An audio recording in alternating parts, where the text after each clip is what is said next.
All right, this video is to talk about the problems for the comparing linear functions Deltamath. So we have two different representations, and this first problem wants us to find the y-intercept.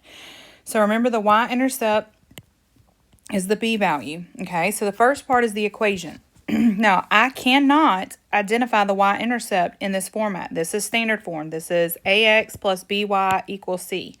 Now, obviously, it's not exactly ax or plus by because there's subtraction, but that's okay. It's still not solve for y. It's not isolate. So we need to solve for y or isolate y. So we're going to isolate y.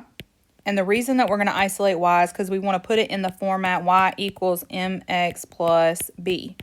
And we're going to isolate that so that I can tell you what the y-intercept is. So in front of the x, there's an automatic 1. There's a minus sign in front of 2y, and there's a negative 4. So we're solving for y. So the first step is always to take the y-intercept, or excuse me, take the x value, and we're going to move it over. Now that is a positive, so we're going to inverse that and make it negative. So I got negative 2y, and again, please make sure that minus sign gets brought down as a negative. And I'm going to put the x first. So that x was a negative 1x, and that 4 was negative as well, so minus 4. I do that because I want it to go ahead and have that format where the mx is first.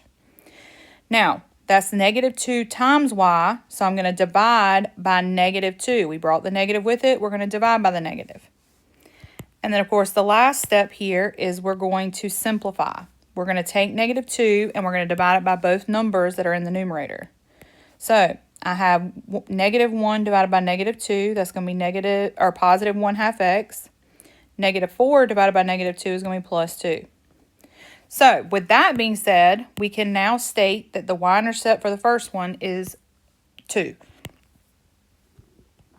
So we know the y-intercept is 2. So if they give you an equation and ask you to solve or find a value and it's in standard form, you have to solve for y unless it's in slope-intercept form already. Now, the next one is asking me to find the y-intercept from a table. So the y-intercept from a table happens when we are looking at the x value when the x value is 0. So you're looking for where the x value is 0.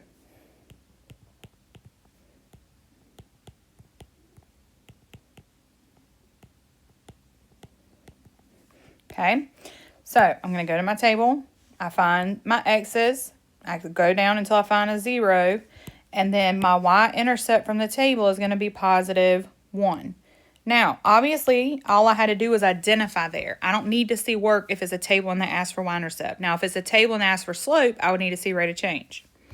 So at this point, you're going to type in, you're going to say that the y-intercept of line A is positive 2, and the y-intercept of line B is positive 1. And they're going to give you, there's a drop-down menu. It's going to say greater than, less than, or equal to. So 2 is greater than 1. Okay, so just be careful when you're doing those, making sure you're selecting the correct order. Now, the next one is a little bit different. This one does still have an equation, but it also has a graph. So we're going to talk about that. But they want the slope this time. So if we're going to find the slope, again, we're still going to have to solve and isolate y, because the only way I can tell you what the slope is when I isolate y. So we're going to isolate y. And we're isolating y so that we can put it in slope-intercept form. Okay, so we're going to come up here, and I'm going to rewrite this. So we have 2x, that's minus a 1y.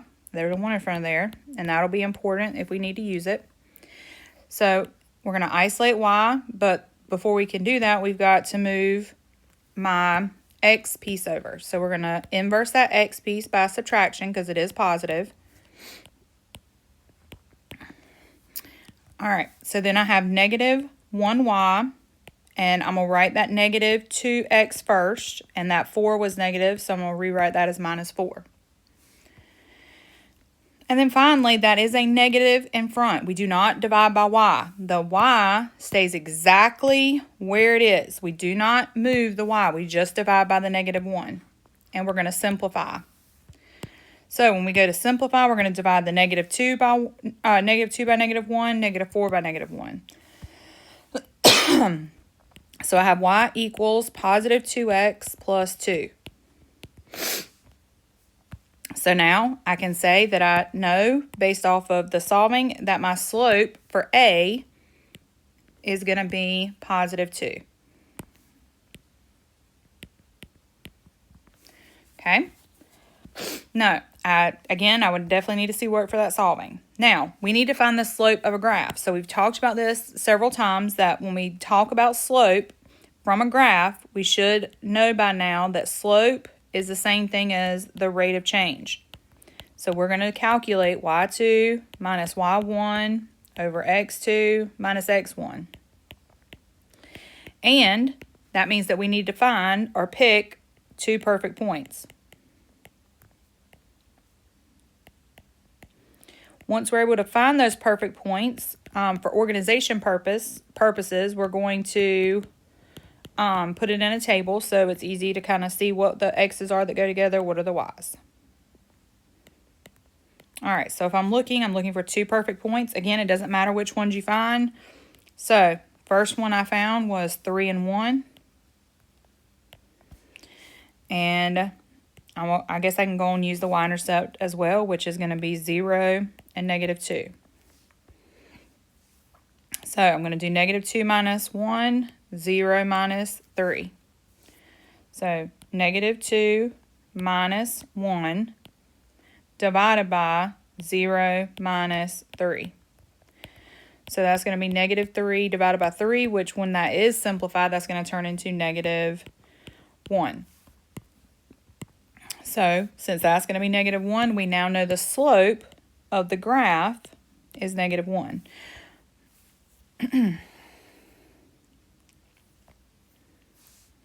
Now, at this point, I just realized as I was saying it that I got a negative slope, but my line is increasing. So that doesn't make sense for me to get a negative slope. So let's backtrack and let's see what I did wrong. So when I look at this, I did negative 2 minus 1, that's right. And then 0, oh, there it is. I put negative 3. I tried to put that number as a negative when it's supposed to be a positive. Okay. So now, when we simplify this, that's negative 3 divided by negative 3, which produces a positive 1, which is what we want. So, I can see that if I go up 1 over 1, up 1 over 1, up 1 over 1, that's giving me the value that I want.